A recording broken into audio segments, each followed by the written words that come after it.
DK Shivakumar ಅವರ ವಿಚಾರಕ್ಕೆ ಬರೋದಾದ್ರೆ ಅಕ್ರಮ ಆಸ್ತಿ ಗಳಿಕೆ ಕೇಸ್ನಲ್ಲಿ ಡಿಸಿಎಂ ಡಿಕೆ ಶಿವಕುಮಾರ್ ಇವತ್ತು ವಿಚಾರಣೆಯನ್ನ ಎದುರಿಸಿದರು.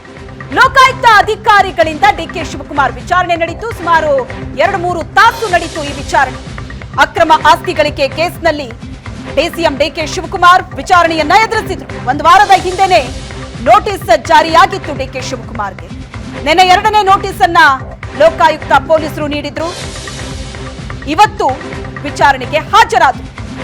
2013ರಿಂದ 2018ರವರೆಗೆ ಅಕ್ರಮವಾಗಿ ಆಸ್ತಿ ಗಳಿಸಿದ್ದಂತಹ ಆರೋಪಕ್ಕೆ ಸಂಬಂಧಪಟ್ಟ ಹಾಗೆ ಇವತ್ತು ಲೋಕಾಯುಕ್ತ ಮುಂದೆ ಡಿಕೆಶಿ ಎದುರಿಸಿದಂತ ಮೊದಲ ವಿಚಾರಣೆ. ಭಾರಿ ಪ್ರಮಾಣದ ಆಸ್ತಿ ಏರಿಕೆ ಬಗ್ಗೆ ಡಿಸಿಎಂ ಡಿಕೆ ಶಿವಕುಮಾರ್ಗೆ ಬಹಳಷ್ಟು ಪ್ರಶ್ನೆಗಳನ್ನ ಈ ವಿಚಾರಣೆ ಸಂದರ್ಭದಲ್ಲಿ ಕೇಳಲಾಯಿತು. ಲೋಕಾಯುಕ್ತ ಅಧಿಕಾರಿಗಳ ಪ್ರಶ್ನೆಗೆ ಡಿಸಿಎಂ ಡಿಕೆ ಶಿವಕುಮಾರ್ ಉತ್ತರ ಕೊಟ್ಟಿದ್ದಾರೆ. ಅದನ್ನ ಸ್ವತಃ ಡಿಕೆಶಿ ಅವರೇ ಹೇಳಿದ್ರು. ಬಹಳಷ್ಟು ಪ್ರಶ್ನೆಗಳನ್ನ ಕೇಳಿದ್ರು, ಎಲ್ಲಾ ಪ್ರಶ್ನೆಗಳಿಗೂ ಕೂಡ ಉತ್ತರ ಕೊಟ್ಟಿದ್ದೀನಿ ಅಂತ. ಸಿಬಿಐಗೆ ವಹಿಸಿದ್ದಂತಹ ತನಿಖೆ ಆಗಿತ್ತು. ಈ ಹಿಂದೆ ಬಿಜೆಪಿ ಸರ್ಕಾರ ಇದ್ದಂತ ಸಂದರ್ಭದಲ್ಲಿ ಸಚಿವ ಸಂಪುಟ ಸಭೆಯಲ್ಲಿ ಚರ್ಚೆ ನಡೆಸಿ ಡಿಕೆಶಿ ವಿರುದ್ಧ ಸಿಬಿಐ ತನಿಖೆಗೆ ಅನುಮತಿ ನೀಡಲಾಗಿತ್ತು. ಕಳೆದ ವರ್ಷ ಅಂದ್ರೆ 2023ರಲ್ಲಿ ಕಾಂಗ್ರೆಸ್ ಅಧಿಕಾರಕ್ಕೆ ಬಂದ ನಂತರ ಡಿಕೆಶಿ ವಿರುದ್ಧದ ಸಿಬಿಐ ತನಿಖೆಯ ಅನುಮತಿಯನ್ನ ವಾಪಸ್ ಪಡೆದಿತ್ತು. ಸಚಿವ ಸಂಪುಟ ಸಭೆಯಲ್ಲಿ ಡಿಕೆಶಿ ಅನುಪಸ್ಥಿತಿಯಲ್ಲಿ ನಿರ್ಧಾರವನ್ನ ತೆಗೆದುಕೊಳ್ಳಲಾಗಿತ್ತು. ಸರ್ಕಾರ ಸಿಬಿಐ ತನಿಖೆ ನೀಡಿದ್ದ ಅನುಮತಿಯನ್ನ ವಾಪಸ್ ತಗೊಂಡು ಲೋಕಾಯುಕ್ತಕ್ಕೆ ನೀಡಿತ್ತು. ಹೀಗಾಗಿ ಸಿಬಿಐ ಕೋರ್ಟ್ ಮೆಟ್ಟಿಲು ಕೂಡ ಹತ್ತಿತ್ತು. ಈಗ ಲೋಕಾಯುಕ್ತ ವಿಚಾರಣೆ ನಡೆದಿದೆ. ಮೊದಲ ಬಾರಿ ವಿಚಾರಣೆಗೆ ಹಾಜರಾಗಿದ್ದಾರೆ. ವಿಚಾರಣೆ ಮುಗಿಸಿ ಹೊರಗಡೆ ಬಂದಂತಹ ಡಿಕೆ ಶಿವಕುಮಾರ್ ಅವರ ರಿಯಾಕ್ಷನ್ ಏನಿತ್ತು ಅನ್ನೋದನ್ನ ನೋಡೋಣ. ಲೋಕಾಯುಕ್ತ ಅವರು ಸಮನ್ಸ್ ಕೊಟ್ಟಿದ್ರು, ನಿನ್ನೆ ನಾನು ಬಾಗಿನ ಹೋಗಿರೋದ್ರಿಂದ ಆಲ್ಮಟ್ಟಿಗೆ ಹೋಗಕ್ಕಾಗಿರ್ಲಿಲ್ಲ. ಸೊ ಇವತ್ತು ರಿಕ್ವೆಸ್ಟ್ ಮಾಡ್ಕೊಂಡಿದ್ದೆ. ಇವತ್ತು ಟೈಮ್ ಕೊಟ್ಟಿದ್ರು. 2 ಗಂಟೆಗೂ ಹೆಚ್ಚು ಕಾಲ, 2-3 ಗಂಟೆ ಹೆಚ್ಚು ಅವರು ಅನೇಕ ಪ್ರಶ್ನೆಗಳನ್ನ ಕೇಳಿದ್ದಾರೆ, ವಿಚಾರಣೆ ಮಾಡಿದ್ದಾರೆ. ಉತ್ತರ ಎಲ್ಲ ಕೊಟ್ಟಿದ್ದೇನೆ. ಇನ್ನ ದಾಖಲೆಗಳು ಕೆಲವು ಕೇಳಿದ್ದಾರೆ, ಅದು ಡೇಟ್ ಕೊಟ್ಟಿದ್ದಾರೆ ಸರ್. ಇದ್ದದಲ್ಲೇ ಬರಬೇಕು ಅಂತ ಏನಾದ್ರು ಅವ್ರಿಂದ ಸ್ಟಡಿ ಮಾಡಿ ನೋಟಿಸ್ ಇಶ್ಯೂ ಮಾಡ್ತಾರೆ. ಬಟ್ ಒಂದೇನಪ್ಪಾ ಅಂದ್ರೆ ಇವ್ರಿಗಿಂತ ಸಿಬಿಐನವರೇ ಪರವಾಗಿಲ್ಲ. ಇವರು ಅಷ್ಟೊಂದು ಪ್ರಶ್ನೆಗಳು ಬೇರೆ ಬೇರೆ ವಿಚಿತ್ರ ಎಲ್ಲ ಕೇಳ್ತಾ ಇದ್ದಾರೆ. ಸಿಬಿಐನವರು ಇನ್ನ ನನಗೇನು ಕೇಳೇ ಇಲ್ಲ, ಒಂದಿನೂ ಕರೀಲಿಲ್ಲ. ಇವರು ಆಲೇ ಕರೆದು ಬೇರೆ ಹಿಂಸೆ ಕೊಡ್ತಾವ್ರೆ. ಏನೆಲ್ಲ ಡಾಕ್ಯುಮೆಂಟ್ ಕೇಳಿದ್ದಾರೆ ನಾನು ಅದೆಲ್ಲ ಹೇಳಕ್ಕಾಗಲ್ಲ. ಈ ಬಗ್ಗೆ ಹೆಚ್ಚಿನ ಡೀಟೇಲ್ಸ್ ಅನ್ನ ಕೊಡ್ತಾರೆ ನಮ್ಮ ಪ್ರತಿನಿಧಿ ರಮೇಶ್ ಸಂಪರ್ಕದಲ್ಲಿದ್ದಾರೆ. ರಮೇಶ್, ಇವತ್ತು ವಿಚಾರಣೆಗೆ ಹಾಜರಾದ್ರು ಡಿಸಿಎಂ ಡಿಕೆ ಶಿವಕುಮಾರ್. ಹಾಗೆ ನೋಡಿದ್ರೆ ಸಿಬಿಐನಿಂದ ಲೋಕಾಯುಕ್ತಕ್ಕೆ ಬಂದಂತಹ ಪ್ರಕರಣ ಆಗಿತ್ತು. ಈಗ ನೋಡಿದ್ರೆ 2 ತನಿಖಾ ಸಂಸ್ಥೆ ಈ ಪ್ರಕರಣದ ತನಿಖೆ ನಡೆಸ್ತಾ ಇದೆ. ಆ ಕಡೆ ಸಿಬಿಐ, ಈ ಕಡೆ ಲೋಕಾಯುಕ್ತ. ಈ ಪ್ರಕರಣ ಯಾವ ರೀತಿ ಕಷ್ಟ ತಂದಿಡಬಹುದು ಅಂತ ಅನ್ಸುತ್ತೆ ಡಿಕೆ ಶಿವಕುಮಾರ್ ಅವ್ರಿಗೆ? ಶ್ವೇತಾ, ಅಂದ್ರೆ ಯಾವ ತನಿಖಾ ಸಂಸ್ಥೆ ಅಂದ್ರೆ ತನಿಖೆಯನ್ನು ಅಂದ್ರೆ ಮುಂದುವರಿಸಬೇಕು ಅಥವಾ ಯಾವ ತನಿಖಾ ಸಂಸ್ಥೆ ಕಂಪ್ಲೀಟ್ ಮಾಡಬೇಕು ಇನ್ವೆಸ್ಟಿಗೇಷನ್ ಅಂತ ಸಂಬಂಧಪಟ್ಟಂತೆ ಇನ್ನೂ ಒಂದು ಕ್ಲಾರಿಟಿ ಇಲ್ಲ. ಯಾಕೆಂದರೆ CBI ಈಗಾಗಲೇ ತನಿಖೆಯನ್ನು ಮಾಡ್ತಾ ಇರುವಂಥದ್ದು. CBI 90% ಇನ್ವೆಸ್ಟಿಗೇಷನ್ ಮುಕ್ತಾಯ ಆಗಿದೆ, ಚಾರ್ಜ್ ಶೀಟ್ ಹಂತಕ್ಕೆ ಬಂದಿದೆ. ಆದರೆ ನಾವು ಚಾರ್ಜ್ ಶೀಟ್ ಹಾಕಲಿಕ್ಕೆ ಒಂದಷ್ಟು ಕಾನೂನಿನ ಅಡೆತಡೆಗಳಿದೆ, ಕೆಲವೊಂದಷ್ಟು ಪಿಟಿಷನ್ಗಳು ಹೈಕೋರ್ಟಲ್ಲಿ ಇರೋದ್ರಿಂದ ನಾವೀಗ ಅದಕ್ಕೆ ಅನುಮತಿ ಬೇಕು. ಮತ್ತು ರಾಜ್ಯ ಸರ್ಕಾರ ಸಮ್ಮತಿಯನ್ನೇನು 2019ರಲ್ಲಿ ಯಡಿಯೂರಪ್ಪ ಗೌರ್ಮೆಂಟ್ ಕೊಟ್ಟಂಥ CBI ಇನ್ವೆಸ್ಟಿಗೇಷನ್ಗೆ ಕನ್ಸೆಂಟ್ ಕೊಟ್ಟಿತ್ತು, ಅದನ್ನ ವಾಪಸ್ ತೆಗೆದುಕೊಂಡಿರೋದ್ರಿಂದ ಅದರ ಬಗ್ಗೆ ಒಂದಷ್ಟು ಕ್ಲಾರಿಟಿ ಸಿಗೋವರೆಗೂ ನಾವು ಚಾರ್ಜ್ ಶೀಟ್ ಅನ್ನು ಹಾಕ್ಲಿಕ್ಕೆ ಆಗೋದಿಲ್ಲ. ಮತ್ತೆ ಈವರೆಗೂ ಕೂಡ ಡಿಕೆ ಶಿವಕುಮಾರ್ ಅವ್ರನ್ನ ಕರೆದು ಒಂದೇ ಒಂದು ಸ್ಟೇಟ್ಮೆಂಟ್ ಕೂಡ ತೆಗೆದುಕೊಂಡಿಲ್ಲ. ಯಾಕೆಂದ್ರೆ ಯಾವುದೇ ಒಬ್ಬ ಆರೋಪಿಯ ವಿರುದ್ಧ ಒಂದು ಚಾರ್ಜ್ ಶೀಟ್ ಅನ್ನು ಹಾಕಬೇಕು ಅಂದ್ರೆ ಅವರ ಸ್ಟೇಟ್ಮೆಂಟ್ ಅನ್ನು ದಾಖಲು ಮಾಡ್ಕೊಳ್ಬೇಕು. ಹಾಗಾಗಿ ಅದನ್ನು ಆ ಹಂತದಲ್ಲಿರುವಂತದ್ದು.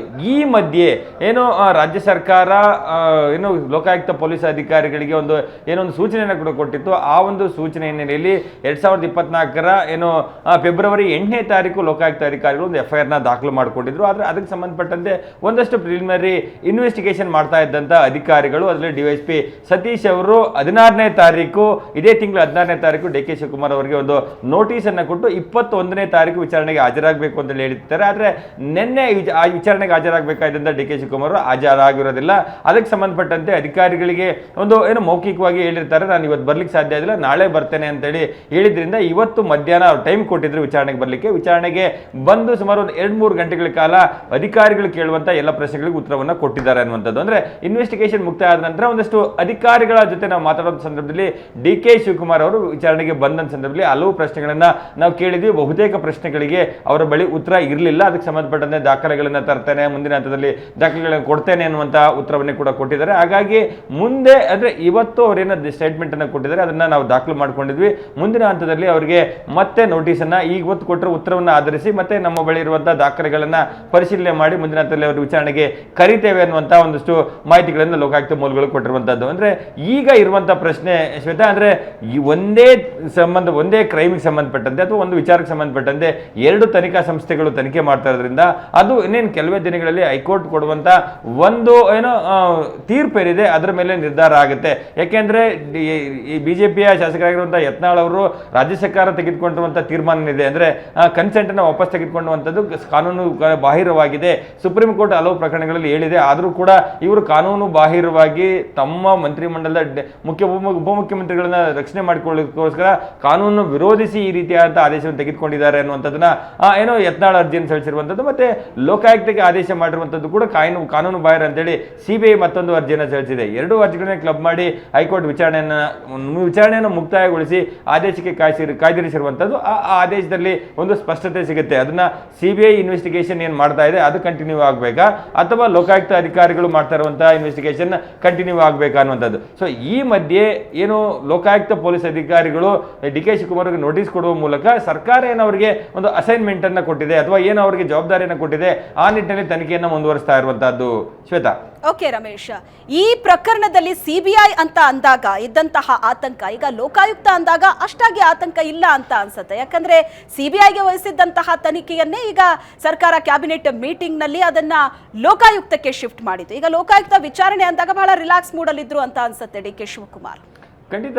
ಅಂದ್ರೆ ತಮ್ಮದೇ ಸರ್ಕಾರದ ಅಂಡರಲ್ಲಿ ಬರುವಂತಹ ಅಧಿಕಾರಿಗಳನ್ನು ಒಳಗೊಂಡಂತಹ ಲೋಕಾಯುಕ್ತ ಸಂಸ್ಥೆ ಒಂದು ಇಂಡಿಪೆಂಡೆಂಟ್ ಬಾಡಿ, ಅದು ಸ್ವಾಯತ್ತ ಸಂಸ್ಥೆ ಅಂದ್ರೂ ಕೂಡ ಅಧಿಕಾರಿಗಳೆಲ್ಲರೂ ಕೂಡ ರಾಜ್ಯ ಸರ್ಕಾರದ ಅಂಡರಲ್ಲೇ ಬರೋದ್ರಿಂದ ಅಂತಹ ಅಧಿಕಾರಿಗಳ ಮುಂದೆ ಹೋಗಿ ಕೂತಾಗ ಸಾಮಾನ್ಯವಾಗಿ ರಾಜಕಾರಣಿಗಳು ಮತ್ತೆ ಮಂತ್ರಿಗಳು ಒಂದು ರಿಲ್ಯಾಕ್ಸ್ ಆಗೇ ಇರ್ತಾರೆ. ಅವ್ರು ಏನೇ ಕೇಳಿದ್ರು ಕೂಡ ಅದಕ್ಕೊಂದು ಆನ್ಸರ್ ಕೊಡಬಹುದು ಅಥವಾ ಅವ್ರು ನಮಗೆ ಫೇವರ್ ಆಗಿ ಕೇಳ್ತಾರೆ ಅನ್ನುವಂತ ಒಂದು ರಿಲ್ಯಾಕ್ಸ್ ಇರ್ತದೆ. ಆದ್ರೆ ಸಿಬಿಐ ಅಧಿಕಾರಿಗಳ ಮುಂದೆ ಕೂತಾಗ ಅಷ್ಟು ರಿಲ್ಯಾಕ್ಸ್ ಇರೋದಿಲ್ಲ.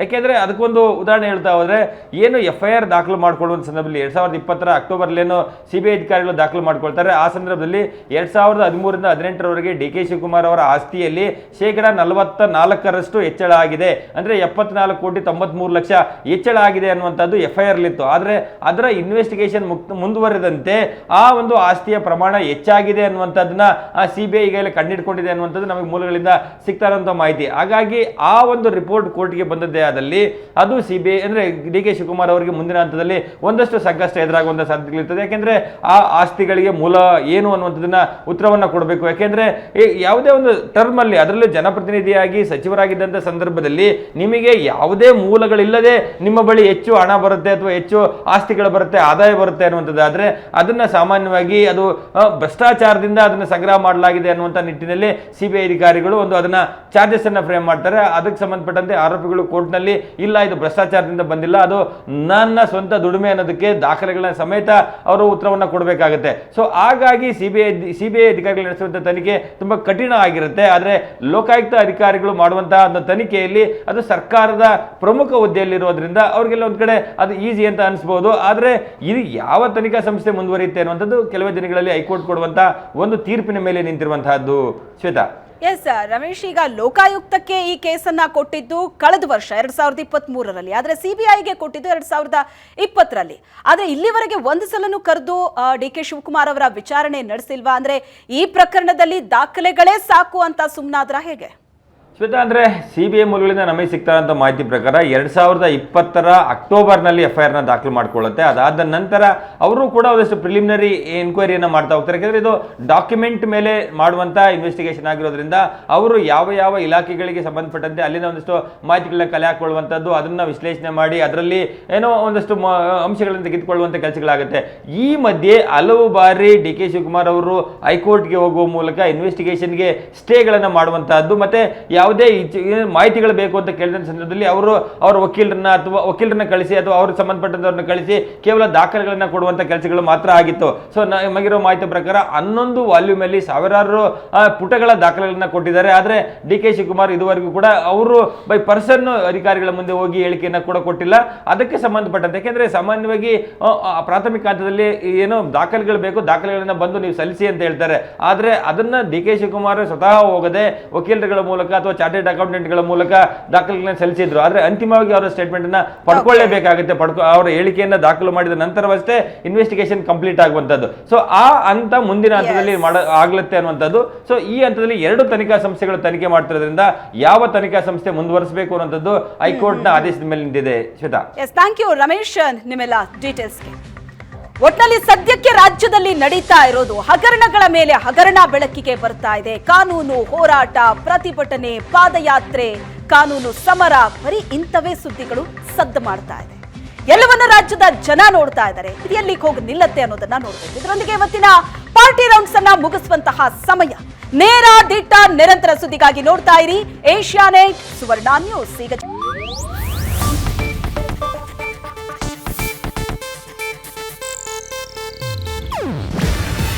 ಇದು ಏಷ್ಯಾನೆಟ್ ನ್ಯೂಸ್ ನೆಟ್ವರ್ಕ್ ಪ್ರಸ್ತುತಿ.